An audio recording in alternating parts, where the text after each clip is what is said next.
नमस्कार फ्रेंड्स, मैं आपकी दोस्त, आपकी कोच, आपकी होस्ट एडवोकेट प्रज्ञा भूषण आज हाजिर हूँ एक ऐसे मसले को लेकर के जो बहुत ज़्यादा आता है प्रॉपर्टी खरीदने वालों के सामने। इवन बैंकर्स के सामने ये मसला बहुत ज़्यादा आता है कि कैसे पता करें कि ये प्रॉपर्टी जो वो मॉर्गेज कर रहे हैं या वो प्रॉपर्टी जो एक व्यक्ति खरीदने वाला है वो ऑलरेडी कहीं मॉर्गेज तो नहीं है, किसी बैंक से उस पर लोन तो नहीं लिया गया है, या उस पर कोई मल्टीपल फंडिंग का धोखा तो नहीं हो रहा है। तो ऐसी चीज़ों को कैच करने के लिए क्या किया जाए, इसी पे आज मैं बात करने वाली हूँ। अगर आप फर्स्ट टाइम मेरे चैनल पे आए हैं तो इसे सब्सक्राइब कर लीजिए ताकि इस तरह के इंफॉर्मेशनल वीडियोस आपसे मिस ना हो। बेल आइकन जरूर प्रेस कर लीजिएगा ताकि हर नोटिफिकेशन आप तक समय से पहुंच सके। तो दोस्तों, बात करते हैं कि कैसे पता किया जाए कि कोई प्रॉपर्टी पहले से मॉर्गेज्ड है या पहले से उस पर लोन चल रहा है, इसका पता कैसे लगाया जाए। तो दोस्तों, पहले के टाइम में बहुत ज़्यादा इस तरह के फ्रॉड्स होते थे कि एक प्रॉपर्टी की कलर्ड फोटोकॉपीज बना ली जाती थी, जिन्हें पता करना बहुत मुश्किल होता था कि ये ओरिजिनल है या फेक है। और ऐसे में जो ओरिजिनल कॉपीज हैं उसके थ्रू कई बैंकों से लोन ले लिया जाता था और उसी प्रॉपर्टी को आगे किसी थर्ड पर्सन को बेच भी दिया जाता था।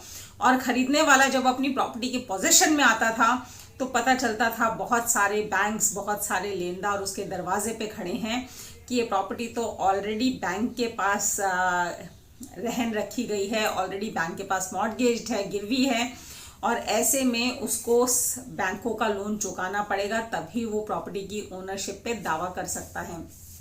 तो इस तरह के फ्रॉड्स बहुत ज़्यादा होते थे। और कई बार ऐसा होता था कि वो जो प्रॉपर्टी है, क्योंकि उसको लैमिनेट करवा लिया जाता था और ये कहा जाता था प्रॉपर्टी पेपर्स को कि इसको सेव करने के लिए, इसको सेफ रखने के लिए हमने लैमिनेट करवाया है। बट एक्चुअल कहानी होती थी कि लैमिनेटेड पेपर्स के अंदर कलर्ड फोटोकॉपीज होती थी। लैमिनेशन की वजह से पता करना और ज़्यादा मुश्किल होता था कि ये अंदर कलर्ड फोटोकॉपी है या ओरिजिनल डॉक्यूमेंट है, जिसकी वजह से बहुत सारी धोखाधड़ी होती थी। एक और तरह का जो फ्रॉड बड़ा रेगुलर रहा है पीछे काफ़ी समय में, कि पिछली चेन जो है वो एक जगह आपने गिरवी रख दी, मॉर्गेज कर दी और बैंक से लोन ले लिया, और उसके बाद एफआईआर करवा दी कि जो पिछला टाइटल चेन है वो गुम हो गई है, खो गई है, उसका न्यूज़पेपर पब्लिकेशन करा दिया, और लेटेस्ट में आपने अपने ही घर में किसी व्यक्ति के नाम पे गिफ्ट डीड कर दी। तो आप एक ही फ्लोर या एक ही प्रॉपर्टी की कई सारी गिफ्ट डीड्स कर सकते हैं, किसी को पता भी नहीं चलेगा और हर व्यक्ति उस प्रॉपर्टी पे लोन ले लेगा। तो अगर 1 करोड़ की प्रॉपर्टी है और उस पर 70 लाख का लोन घर में एक व्यक्ति ने ले लिया, तो आप 4 गिफ्ट डीड्स करा के 70 लाख के 4 लोन ले सकते हैं। यानी कि 2 करोड़ 80 लाख का आपने लोन उठा लिया 1 करोड़ की प्रॉपर्टी पे। और ऐसे में फ्रॉड होने का बहुत ज़्यादा स्कोप होता था। और उसी प्रॉपर्टी को उठा के आप किसी को बेच भी देंगे 1 करोड़ में, तो यानी कि आपने प्रॉपर्टी की कीमत से 3 गुना, 4 गुना, 5 गुना ज़्यादा कीमत वसूल कर ली इस फ्रॉड के जरिए। तो इसको रोकने के लिए दोस्तों, इस तरह के बहुत सारे फ्रॉड्स को रोकने के लिए, बैंकों का पैसा डूबे ना उसके लिए, और बैंक जो लोन दे रहे हैं उसकी रिकवरी आसानी से हो जाए, इस चीज़ के लिए सरकार एक नया एक्ट लेकर के आई साल 2002 में, जो कि सरफेसी एक्ट कहलाया। दोस्तों, सरफेसी एक्ट जो है that is securitisation and reconstruction of financial assets and enforcement of security interest act 2002। तो ये जो एक्ट है ये एक नया, एक तरह से रिवॉल्यूशन लेकर के आया फाइनेंस की दुनिया में, मॉर्गेज की दुनिया में, बैंकिंग इंडस्ट्री की दुनिया में, लोन देने वालों की दुनिया में। लोन क्योंकि रिकवर करना आसान हो गया, इसलिए लोन देने वालों का कंफर्ट बढ़ गया फाइनेंशियल मार्केट में। तो दोस्तों, इसी सरफेसी एक्ट 2002 के तहत एक सेक्शन आया, सेक्शन 20, जिसके अंदर सरसाई का गठन हुआ। CERSAI is CERSAI, that is central registry of securitisation, asset reconstruction and security interest of India. तो दोस्तों, ये जो सरसाई है ये एक ऑनलाइन साइट पे आप इसके जा सकते हैं, www.sarsai.org.in। तो ये सरसाई के अंदर आप पता कर सकते हैं कि किसी प्रॉपर्टी पे ऑलरेडी लोन चल रहा है कि नहीं चल रहा है, क्योंकि इस एक्ट के तहत हर फाइनेंशियल एसेट क्रेडिटर को, जो बैंक है, जो नॉन बैंकिंग फाइनेंशियल इंस्टीट्यूशन है, जो माइक्रो फाइनेंस इंस्टीट्यूशंस हैं, जो भी किसी प्रॉपर्टी पे सिक्योर्ड लोन दे रहे हैं, यानी कि प्रॉपर्टी को मॉर्गेज करके गिरवी रख के उस पर अगर लोन दे रहे हैं, तो उनको सरसाई में एंट्री करनी होती है। और जब सरसाई में ये सारा डेटा एंटर्ड है, तो आप एज अ कॉमन मैन, एक आम आदमी के तहत भी जाकर के सरसाई की साइट पे एक बड़ी नॉमिनल सी फीस पे करके पता कर सकते हैं कि आप जो प्रॉपर्टी खरीदने वाले हैं उस पे ऑलरेडी लोन चल रहा है कि नहीं। करना क्या है आपको, ये जानते हैं।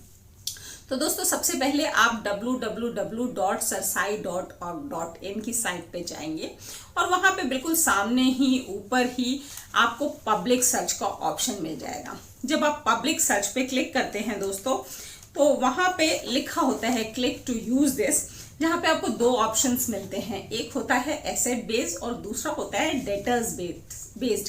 तो एसेट बेस की बात करें कि जिस प्रॉपर्टी की आप सर्च करना चाहते हैं कि इस पे कोई लोन चल रहा है कि नहीं, आपको उस प्रॉपर्टी की सारी डिटेल्स उसमें भरनी होती है, फ्लैट नंबर, एड्रेस वगैरह सारी डिटेल्स उसमें भरनी होती है। और जब आप उस डिटेल्स को भर के सबमिट करते हैं तो आपको एक पेमेंट का ऑप्शन मिलता है। उस पेमेंट ऑप्शन में आपको 11 रुपए 80 पैसे पे करने होते हैं। यस, फीस तो 10 रुपए है, लेकिन 18% जीएसटी मिला करके वो 11 रुपए 80 पैसे बन जाता है। आप किसी भी ऑनलाइन मोड से वो 11 रुपए 80 पैसे पे करेंगे और आपके सामने रिजल्ट आ जाएगा कि इस प्रॉपर्टी पे कोई ऑलरेडी लोन चल रहा है कि नहीं, किसी फाइनेंशियल इंस्टीट्यूशन के पास ये प्रॉपर्टी ऑलरेडी गिरवी है कि नहीं, मॉर्गेज है कि नहीं। हाँ दोस्तों, अगर आपके पास प्रॉपर्टी का एग्जैक्ट एड्रेस नहीं भी है तो भी घबराने की जरूरत नहीं है, क्योंकि ऐसे में जो दूसरा ऑप्शन आपके पास अवेलेबल है वो है डेटर्स बेस्ड। यानी कि अगर जिससे आप प्रॉपर्टी खरीदने वाले हैं उसका केवल पैन कार्ड नंबर आपके पास है, तो आप उसमें डेटर्स बेस्ड सर्च पे जाएंगे, पब्लिक सर्च वाले ऑप्शन में, और उसके पैन कार्ड नंबर की डिटेल, नाम वगैरह डालेंगे और आपको अगेन उस व्यक्ति पे उस पैन कार्ड से क्या क्या लोन चल रहे हैं, किस किस एसेट पे चल रहे हैं, ये पता कर सकते हैं। और ऐसे में आप कौन से खरीदार से डील कर रहे हैं ये जानना आसान हो जाता है, सेफ हो जाता है। आपको एक अंदाजा लग जाता है कि इस व्यक्ति के साथ कैसे डील करना है, कितना अलर्ट रहना है, और साथ में आपको ये पता चल जाता है कि आप जो प्रॉपर्टी लेने वाले हैं उसमें कोई गड़बड़ तो नहीं है, वो ऑलरेडी कहीं मॉर्गेज तो नहीं है। तो ये था दोस्तों आज का वीडियो कि आप बेहतर अलर्ट रह सकते हैं अपनी प्रॉपर्टी खरीदने के लिए, या किसी प्रॉपर्टी पे किसी के एसेट्स के ऊपर उसको लोन देने वाले हैं तो उसमें भी आपके पास अलर्ट रहने के ज़्यादा ऑप्शंस मिल जाते हैं। तो सरसाई में जाइए और आप ये सब कुछ चेक कर सकते हैं। कैसा लगा आपको आज का वीडियो ज़रूर बताइएगा मेरे नीचे दिए गए कमेंट बॉक्स में। कोई क्वेरी हो तो आप बिल्कुल पूछ सकते हैं मेरे कमेंट बॉक्स में। मिलते हैं मेरे नेक्स्ट वीडियो में, तब तक के लिए थैंक यू, धन्यवाद, नमस्कार, शब बखैर।